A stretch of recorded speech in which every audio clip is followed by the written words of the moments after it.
tocar trompeta. Gloria al nombre del Señor. Y ahorita Chiche cantaba en los coros. Él decía que como el tema tiene que ver con trompeta, él trató de ubicar los coros que tenían que ver con trompeta para hacer un acopio de eso.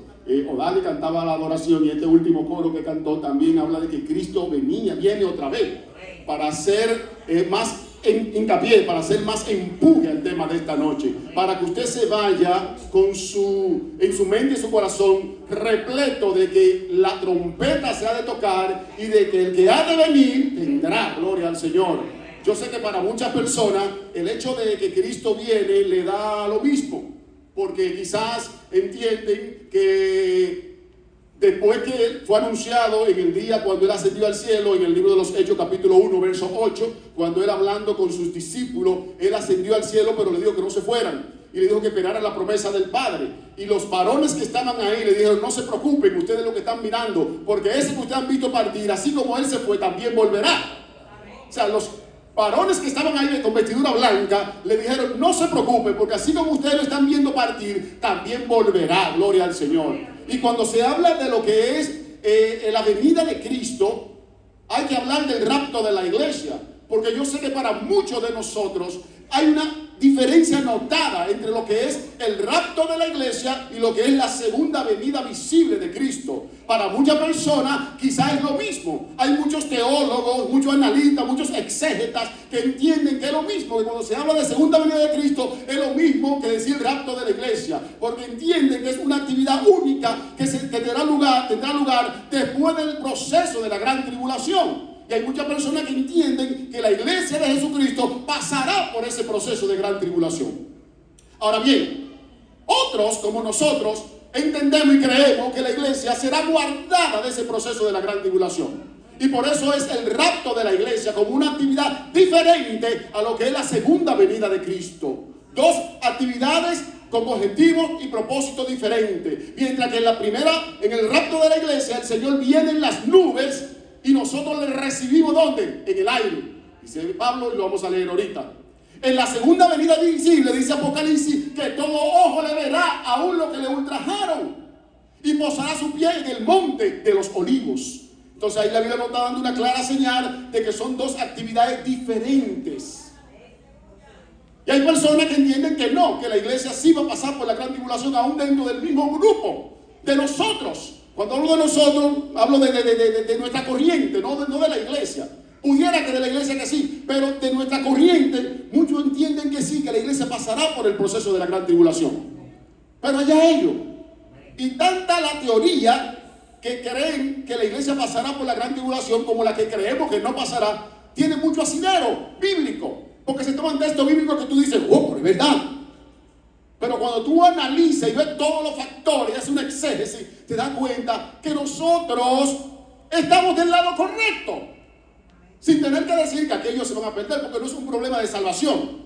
No es un problema que te afecte tu salvación si tú crees que Cristo, que la iglesia pasará por la gran tribulación o no pasará. Eso no te va a afectar. Ahora, si tú quieres pasar, pasa. Ahora, lo que creemos que no, estamos esperando el rapto de la iglesia para recibirle al Señor en el aire. Gloria al Señor. Y aquí donde nosotros acabamos de leer, en el libro de Primera de Corintios, Pablo, hablando primeramente de la resurrección, porque Pablo lo primero que tiene es un encuentro con los corintios, hablándole de la resurrección de Jesucristo. Y hablándole de que si no hubiese existido la resurrección, en vano es nuestra carrera en la fe. En vano estamos nosotros predicando el evangelio. En vano estamos nosotros enseñando la palabra de Dios. Y Pablo empieza desde el versículo 1 del capítulo 15 hablándole de que Cristo resucitó de los muertos. Y que si Él no hubiese resucitado, en vano hubiese sido nuestra profesión. La gente se burlaría de nosotros si nosotros estamos predicando un Cristo resucitado cuando no resucitó. Entonces Pablo, hablando y desglosando el tema de la resurrección de Cristo, llega al final del capítulo hablando de un misterio nuevo, que fue lo que leímos. Porque él dice: he aquí os digo un misterio nuevo. Y empieza a decir que no todos dormiremos. Y cuando habla de dormir, habla de morir. Sinónimo de la muerte. Cuando alguien dice durmió con el Señor, es lo mismo que decir partió con el Señor. O sea, cuando dice partió con el Señor, durmió. Bíblicamente así lo menciona la palabra del Señor. Entonces Pablo dice, no todos dormiremos. En otras palabras, no todos estaremos muertos. Porque yo sé que los que murieron en Cristo, ellos van a resucitar y luego nosotros seremos transformados. O sea, por eso dice un misterio nuevo. Porque ¿cómo se explica que nuestro cuerpo material se convierte en un cuerpo glorificado? Un cuerpo incorruptible, un cuerpo que el pecado no le hace mella, un cuerpo que no tiene ningún tipo de tacha ni mancha pecaminosa. En un abrir y cerrar de ojos, dice el apóstol Pablo, seremos transformados en un cuerpo glorificado. Primero los que durmieron y luego nosotros los que estamos en vida. Eso fue lo que le dijo a los tesalonicenses también. Porque a los tesalonicenses Pablo también le da la enseñanza del rapto de la iglesia. Y a ellos con más hincapié, porque ellos creían que sus muertos no tenían esperanza. Ellos estaban desesperanzados, porque pensaban que sus familiares queridos que habían muerto en Cristo ya no tenían forma de cómo salvarse. Y estaban angustiados, estaban atribulados, estaban dolidos. Y por eso que el apóstol Pablo le escribe en el capítulo 4 de 1 Tesalonicenses, versos 13 al 16, diciendo que el mismo Señor, con voz de mando, con trompeta de Dios, con voz de arcángel, díganlo, usted se lo sabe, el versículo, descenderá ¿de dónde? Y los muertos ¿dónde? En Cristo. O sea, no es que él murió pecando, no es que murió robando, no es que murió matando, no es que murió haciendo todo lo que le vino en gana. El que murió en Cristo resucitará primero. Luego los que estemos en vida, nosotros, ¿qué sucederá? Arrebatados. Seremos arrebatados juntamente con ellos. Pero es que la palabra rapto no está en la iglesia, no está en la palabra del Señor. ¿Cuánta gente no le ha dicho eso a ustedes? La palabra rapto no está en la Biblia. ¿Cómo usted me dice a mí que hay un rapto de la iglesia? ¿Y qué es lo que dice Pablo cuando dice seremos arrebatados? ¿Acaso eso no es sinónimo de raptar? De extraer, de levantar. Entonces hay un rapto para la iglesia de Jesucristo. Hay un levantamiento y una transformación para aquellos que mueren en Cristo y para aquellos que viven su fe en Jesucristo. Y por eso Pablo le dice, no pierdan la esperanza. Porque los que murieron de parte de ustedes, sus familiares, ellos van a resucitar primero, ellos se van a levantar. Luego nosotros seremos arrebatados juntamente con ellos para recibir al Señor. ¿Dónde? En las nubes. En las nubes recibiremos al Señor. Por eso es que él le dice, por tanto, no estén desesperanzados. Pablo le dijo a los que estaban desesperanzados, tengan esperanza, porque hay una esperanza en Jesucristo, una esperanza bienaventurada para aquel que cree en Jesucristo, para aquel que espera su venida. Ahora, ¿cuáles son los que están desesperanzados? Dígame usted, ¿cuáles son los que están desesperanzados? Los que no tienen a Cristo, los que están sumidos en el pecado, los que están sumidos en la brujería, en la hechicería, en todos los tipos de males que el enemigo le pone al hombre. Eso no tiene esperanza. Si no hay un arrepentimiento y una conversión de su alma, no serán levantados en el rapto de la iglesia. No resucitarán el día de la venida de Jesucristo. Pero déjeme decirles algo. También dentro de la iglesia de Jesucristo hay muchos que están desesperanzados. Pero hermano Junior, pero ¿cómo va a ser si yo estoy aquí en la iglesia y tengo a Jesucristo? Tú me vas a decir a mí que yo no tengo esperanza. Pues déjeme decirle que si usted está en pecado, usted no tiene esperanza. Déjeme decirle que si usted habla mentira, usted no tiene esperanza. Déjeme decirle que si usted lo que le gusta los bochinches, los chismes, le gusta levantarse en contra del hermano, le gusta hacer la guerra, le gusta hacer todas las cosas pecaminosas, usted no tiene esperanza. Entonces usted no se va a ir en el rapto de la iglesia. Porque para nosotros es muy fácil decir, no, el que no tiene a Cristo se va a perder. Y la iglesia de Jesucristo, que está llamada a tener vestidura blanca y transparente, que la Biblia nos manda muchas veces, velemos y oremos para que no entremos en tentación, que bienaventurado es que cuando su maestro venga, lo encuentre haciendo así. Entonces el rapto de la iglesia, nosotros nos vamos y estamos preparados para irnos. Si no, para nosotros será una historia pasada y tendremos entonces que pasar por cierto proceso que yo sé que usted no quiere pasar. Entonces, por eso es que la iglesia de Jesucristo, más en estos tiempos, tiene que estar preparada para cuando suene la final trompeta. Y déjeme detenerme un minuto aquí para hablar de esto, de la final trompeta. Porque yo sé que hay personas que relacionan esta final trompeta con la séptima trompeta de Apocalipsis. Y si la relacionan con esta séptima trompeta de Apocalipsis, van a decir, míralo ahí, la iglesia va a tener la gran tribulación, porque los 7 sellos, las 7 copas, las 7 trompetas son para la gran tribulación. Y como Pablo dice, a la final trompeta, significa que la séptima trompeta, la iglesia estará ahí en la gran tribulación. Esa es una de las enseñanzas de los que creen que la iglesia va a pasar por la gran tribulación. Sin embargo, déjenme decirle que a la final trompeta es un término que usa Pablo haciendo acopio de lo que pasaba con la fiesta de la trompeta en el Antiguo Testamento. Las fiestas del Antiguo Testamento eran fiestas que eran sombra de lo que iba a pasar en el Nuevo Testamento. La fiesta de la Pascua representaba la redención de Jesucristo. La fiesta de Pentecostés era la fiesta de las primicias. Como en el día de Pentecostés, el Señor trajo el Espíritu Santo y vino la primera cosecha de alma ese día con el discurso de Pedro.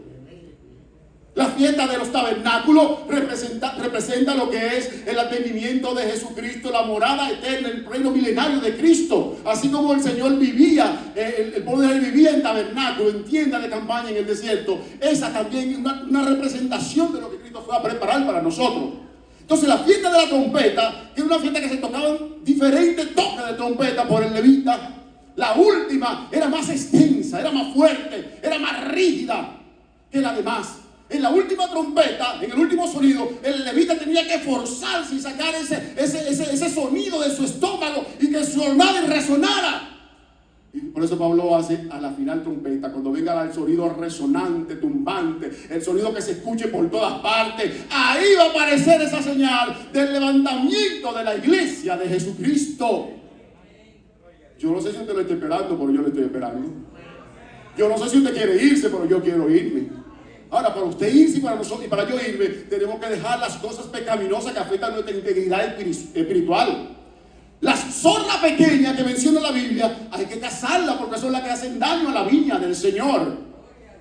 Porque usted no mata, usted no roba quizás, usted no adultera y esos pecados grandes de muerte. Pero cuántas cositas pequeñas están manchando nuestra vestidura blanca, que si no está transparente el día que Cristo venga, no vale que tu vestidura esté color crema y tú digas, pero es más blanca que crema, pero mira de arriba, desde la cintura para arriba está blanca. No, eres blanco completo si no te queda aquí, no te va en el rato de la iglesia. Y por eso es que la Biblia nos manda una y otra vez que estemos apercibidos, que estemos preparados, que nuestra vestidura esté blanca. Porque hubo alguien que murió por nosotros y pagó por nuestras culpas. Hubo alguien que se entregó por nosotros como una ofrenda viva. Tú y yo merecíamos morir. Y Él decidió entregarse por nosotros para que tú y yo seamos justificados por la fe en Jesucristo. Y el apóstol Pablo tenía una claridad con relación a lo que era la bienaventuranza. Porque también a Tito él le habla de esto. De la esperanza bienaventurada. Diciéndole que guardemos esa esperanza bienaventurada. Y la esperanza bienaventurada no es más que estar expectante, anhelando su venida. Es como cuando usted está esperando algo ansioso. Aquí como cuando los niños esperan un regalo el día de su cumpleaños, o el día de Reyes, o el día de una actividad. Es esperando que eso llegue, deseoso. Entonces la iglesia de Cristo tiene que estar deseosa de que Cristo venga, expectando por su venida. Pero muchos no lo estamos porque sabemos que no estamos listos. Y creemos que eso es a la larga, que eso es algo que viene durante mucho tiempo. Quizás yo no voy a estar aquí, quizás me voy a morir y ni siquiera lo voy a ver. Puede ser, porque todos los hombres de la Biblia murieron y no vieron la venida de Jesucristo, pero murieron en Cristo. Y cuando suene la final trompeta serán levantados, como dice la palabra del Señor. Pero si tú mueres fuera de Cristo, tú te vas a levantar también, pero para condenación eterna. Gloria al Señor. Por eso es tan importante que nosotros nos apercibamos y decimos y predicamos que Cristo viene, pero muchas veces no estamos listos para ver el día de su venida. Nuestra vida tiene que ser transparente. Dios conoce nuestro corazón. Dios conoce cómo actuamos, cómo hablamos, cómo nos dirigimos. Y aunque queramos engañar, Dios no puede ser burlado. Dios no puede ser burlado, hermano. Bueno, pero que yo estoy bien aquí, pero en mi casa no estoy bien. Estoy andando como un chivo sin ley, ando en desobediencia. Soy peleón, soy revoltoso, le doy golpe a todo el mundo. Y te vas para el cielo. Y te vas con Cristo, y con Cristo me voy. No, no te vas. Hermano, tenemos que revisarnos nosotros internamente si nuestra vida está marchando bien delante de Dios. Si yo estoy listo, a ver si Cristo viene hoy, si estoy listo para irme. Como decía el coro, como dice el coro, el que está preparado, con él se va para arriba. El que está preparado, no el que va a empezar a prepararse. El que está preparado, con él se va para arriba. Entonces tenemos que tener claro, hermano, que la iglesia de Jesucristo en estos tiempos tiene que apercibirse y abrir los ojos, porque Cristo en cualquier momento vendrá con voz de mando, con voz de arcángel, con trompeta de Dios. Y si tú no estás preparado, lamentablemente te lamentarás. Y va a cantar el coro que canta Hidalgo. Entonces sí que vas a vender. ¿Con qué? ¿Con qué? Dígalo. Con los 3.6 en la frente. Entonces sí te lamentarás con los 3.6 en la frente. Entonces tenemos que estar apercibidos y hacer todo lo que esté a nuestro alcance, lo imposible por agradar a Dios. No lo posible, porque lo posible lo podemos hacer. Es lo imposible. O sea, hacer todo lo que esté sea imposible para agradar a Dios. Porque lo posible tenemos que hacerlo, porque el Señor nos da la fortaleza. Y si tú haces lo imposible, significa que ya tú estás haciendo todo lo posible. Entonces, por eso es que nosotros tenemos que hacer todo lo que está a nuestro alcance para que nuestra vestidura sea blanca y resplandeciente, sea limpia, que no haya nada que nos digan, mira, tú no te vas porque hiciste esto. El acusador de las almas, que es Satanás, no diga, mira, pero este se va, hablando mentira, ese mentiroso, bochinchando, en chisme, calumniando, haciendo esto. No. Hay personas, hermano, o habemos personas, para que hablemos todos incluidos, que a veces ya el pecado no nos hace mella. Ya estamos tan vulnerables a pecar que ya lo hacemos y no nos redarguye el Espíritu Santo. Lo vemos como algo normal. Eso es como el que habla mentira. Ya está tan acostumbrado que decir una mentira para él o para ella le parece como si fuera verdad. ¿Y quién es el padre de mentira? Diablo, Satanás. Y si usted es un mentiroso, usted es hijo del diablo. Pero Cristo me lavó con sangre, Cristo me purificó. Él te purificó, pero tú volviste a embarrarte en el lodo del pecado, porque la mentira es pecado. Y son de las cosas pequeñas que tenemos que sacar de nuestra vida. Oye, aunque te cueste la consecuencia del hombre, habla la verdad, que tú vas a tener recompensa de parte de Dios. Porque la mentira es como un escape para salvar el pellejo en el momento. Cualquier cosa que te dicen o te preguntan, tú, para salvarte el pellejo en ese momento, tú hablas la mentira y todo pasa bien. Piensa tú que todo pasa bien, porque eso está anotado ahí mismo. Fulano es un mentiroso, hijo de Satanás, el padre de mentira. Entonces, si nosotros hablamos mentira, no nos vamos a ir en el rapto de la iglesia. Y la iglesia tiene que empezar a despojarse de todas esas cosas pequeñitas que le hacen daño. Que si tú no toleras a un hermano, empieza a tolerarlo, porque sin tolerarlo no te va para el cielo. Empieza a amarlo, empieza a saludarlo, empieza a buscarlo, empieza a orar por él, empieza a restaurarlo, porque si no lo hace, no te va en el rapto de la iglesia. Porque hay cosas que tenemos que dejar, si no nos dejamos nosotros aquí mismos. Nosotros mismos nos quedamos, no el Señor que nos deja, nosotros mismos nos quedamos por nuestras acciones. Y el apóstol Pablo, voy a leer lo que dice Tito con relación a la esperanza bienaventurada. Oiga lo que él le dice con relación a este tema. En el capítulo 2 de Tito, versículo 13, para que quiera buscarlo o leerlo después. Tito, capítulo 2, verso 13. Gloria al nombre del Señor, aleluya. Gloria a Dios. En el libro de Tito 2:13 dice así: aguardando la esperanza bienaventurada y la manifestación gloriosa de nuestro gran Dios y Salvador Jesucristo. Oigan esto: quien se dio a sí mismo por nosotros para redimirnos de toda iniquidad y purificar para sí un pueblo propio, celoso de la buena obra. Purificar un pueblo propio, celoso de la buena obra. La muerte de Cristo fue para purificarte a ti y a mí, no para que nos embarremos en el pecado, no para que nos enlodemos en el pecado.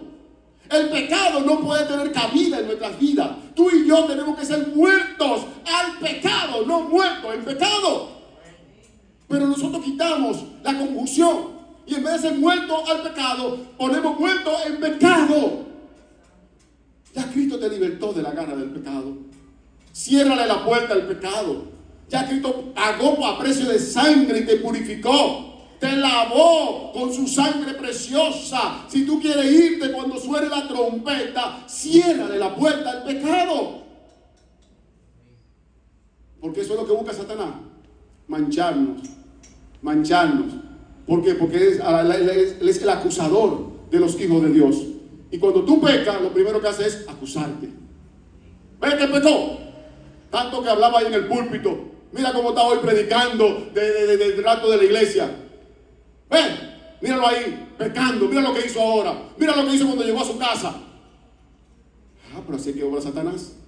Parecería un relajo, pero así es que obra de Satanás. Acusándote, primero te pone a pecar, para después entonces acusarte de que pecaste, de que caíste de la gracia de Dios. Por eso es que tenemos un abogado ante el Padre. Si tú caes, no te quedes postrado. Ve donde Jesucristo, que es tu abogado por excelencia, y ya Él pagó por ti, gloria al Señor. Pero no convierta esto en una rutina, ni convierta esto en una reincidencia. Porque en cuanto a nosotros nos gusta ser reincidente. Yo peco hoy, pido perdón mañana. Peco mañana, pido perdón pasado mañana. Peco pasado mañana, pido perdón pasado mañana. Y si en ese relajito Cristo viene, dígame, ¿se va o no se va? Dígame justo, ¿se va o no se va? Se queda. Y si en ese relajito se muere, ¿se va o no se va con Cristo? Se queda. Entonces, hermano, el rapto de la iglesia es tan real como usted y yo lo estamos viendo ahora mismo. La venida de Cristo en cualquier momento será, gloria al Señor. Y tú y yo tenemos que apercibir y estar preparados.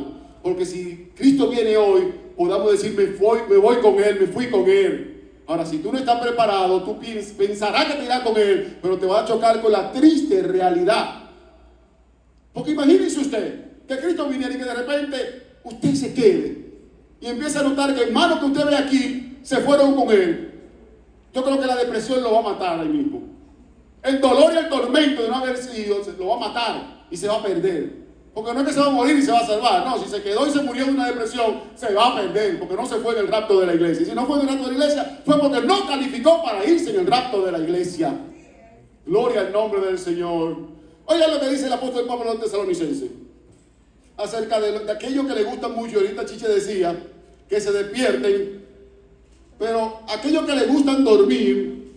Y estamos hablando de dormir no físicamente, sino espiritual. En el capítulo 5, verso 6, del mismo libro 1 de Tesalonicenses, oigan lo que dice. Por tanto, no durmamos como los demás, sino que velemos, seamos ¿qué? Sobrios. No durmamos como los demás. ¿Cuáles son los demás? El que no tiene a Cristo, el que está en el mundo. Y lo que hay en la iglesia, ¿no hay algunos que están durmiendo? Todos estamos despiertos espirituales. Díganme, háblenme claro. Díganme si todos estamos despiertos. Si todos estamos vivitos y coleando espiritualmente. Ay, ¿por qué el apóstol Pablo dijo que no durmamos como los demás? Significa que habían algunos dormilones espiritualmente. Entonces en la iglesia tenemos que cuidarnos, no estar durmiendo, no aquí en el banco físicamente, sino espiritualmente. Hay que velar y ser sobrio, velar como si Cristo viniera hoy, gloria al Señor. Entonces yo creo que este tema que han elegido los caballeros no fue pura coincidencia. Esto es de parte de Dios para que la iglesia se aperciba de que Cristo viene en cualquier momento. Para que la iglesia esté alerta de que en cualquier momento la final trompeta será tocada. Y seremos levantados para morar con el Señor. Vale la pena servirle a Cristo. Vale la pena esperar su venida. Porque no importa qué tanto tú sufriste, tú vas a reinar con el Señor para siempre. No importa qué tanto dolor tú has padecido en este lugar. Si tú le eres fiel a Dios, tú reinarás eternamente y para siempre con tu Señor. Entonces vale la pena sufrir. Vale la pena sacrificar nuestra carne. Ah, no es que me gusta hacer las cosas que a la carne le deleitan. A todos le gusta. A todos le gusta complacer la carne. Pero sabe que los designios de la carne son enemistad. Entonces usted decide. O vive amiguito de la carne y enemigo de Dios, o vive amiguito de Dios y enemigo de la carne. o se abstiene de darle libertad a la carne, a la obra de la carne, y vive según el fruto del Espíritu, o se prepara para irse a un lugar de tormento para toda la vida. Como pasó con el rico y Lázaro. Mientras el rico disfrutaba de manjar, de manjete, de banquete, Lázaro, el pobrecito, de las migajas que caían. Pero Lázaro tenía un corazón entregado a Dios. Llegó la hora de partir. Mientras el Lázaro estaba en el seno de Abraham, el rico, ¿dónde estaba? En lugar de tormento. Él le dio mucha rienda suelta a la carne, mucha libertad a su carne. Él le dio mucha rienda suelta a los placeres del mundo. Pero llegó el momento en que hubo que juzgar a ver cuál de los dos se fue para el cielo y cuál no. Y él se halló culpable de pecado y fue a un lugar de tormento. Entonces tú quieres darle rienda suelta a tu carne, tú sabes que te esperará un lugar de tormento. Y no, hermano, que uno quiere hablar de esto, es que esa es la realidad. Y a la gente hay que decirle que si sigue pecando, se va para el infierno. Hay que decirle que Cristo lo ama, que Cristo lo restaura, que Cristo lo salva, pero también hay que decirle que si no te arrepientes, te va para el infierno. Porque eso es lo que nos dice la Biblia, eso es lo que el apóstol Pablo le dijo a sus seguidores. Fue lo que Cristo les dijo. El que creyere será salvo. Ahora, el que no creyere, y le podemos decir a Cristo, no le digas eso a esa gente, ¿cómo tú lo mandas para el infierno? ¿Cómo tú dices que se van a ser condenados? No. Si Cristo dijo que si no creyeran serán condenados, tú y yo tenemos que enseñar que el que no cree será condenado también. Porque a eso se nos mandó el Señor, enseñarle la palabra tal como está. Si tú no crees, tú también serás condenado. Si yo no creo, seré condenado. Si yo no le soy fiel a Dios, seré condenado. Allá en el infierno, donde el fuego no se apaga y el gusano no muere. Pero qué cruel es Dios. Por eso es que te está dando la oportunidad de que le sea fiel, para que no vaya a ese lugar. Y si no le eres fiel, la misericordia de Dios no va a llegar hasta allá para decir, el Señor es tan misericordioso porque Él va a tener piedad de mí. Él no va a dejar que yo me queme en el infierno. No, Él te está dando la oportunidad. Y Dios es un Dios justo. Y dice la Biblia que no dará al inocente por culpable, pero tampoco dará al culpable por inocente. Entonces cada cual tendrá que darle cuenta a Dios. Si usted peca, le dará cuenta a Dios. Si usted es justo, le dará cuenta a Dios. Si usted quiere irse en el rapto de la iglesia, viva una vida en santidad para el Señor. ¿Y qué es santidad? No es vivir con una funda negra puesta en la cabeza. No es salir de su casa metido en un cuarto las 24 horas, no. La santidad es vivir diariamente en pureza con el Señor. Usted está en su trabajo, viva puramente. Está con sus amigos, sea puro. Está con sus familiares, sea puro. Está en su hogar, sea puro. Gloria al Señor, que la santidad es un estilo de vida. La santidad tiene que ser progresiva en nuestra vida. Así como es instantánea, es progresiva, tiene que ir creciendo en nosotros. Porque Pablo lo decía, que el mismo Dios os santifique por completo. Entonces la santidad tiene que llegar a un nivel de completarnos por completo cuando lleguemos a la estatura del varón perfecto. Entonces todos los días tenemos que ser santos. Y esto no significa que nos dé un espíritu de superioridad. Que yo diga, no, fulano es un pecador, yo estoy más santo que él, mi nivel de santidad está por encima. No, porque está demostrando que está tan perdido como el más perdido. Aunque cante, aunque predique, aunque enseñe, si tiene menosprecio un hermano, olvídate que no te va. O sí te va para el infierno. Entonces, hermano, yo creo que la iglesia tiene que apercibirse y estar preparada para que cuando Cristo venga a decir, yo me voy a ir con Él. Yo me voy con Él. ¿Cuántos se van con Él? ¿Cuántos se van con Él? Gloria al Señor. Antes se decía la palabra muy común que el mismo Pablo y los discípulos y los apóstoles la usaban para una forma de saludo. Antes se decía esa palabra, pero ya no se dice. ¿Sabe cuál es? Maranata. Maranata. Antes era un saludo, Maranata, una palabra aramea que su significado Cristo viene. Pablo la emplea en 1 Corintios capítulo 16, verso 22. Maranata, Cristo viene. Y el apóstol Juan, ya terminando de escribir su libro, ¿qué dice? El Espíritu hablando por Juan. El Espíritu y la novia.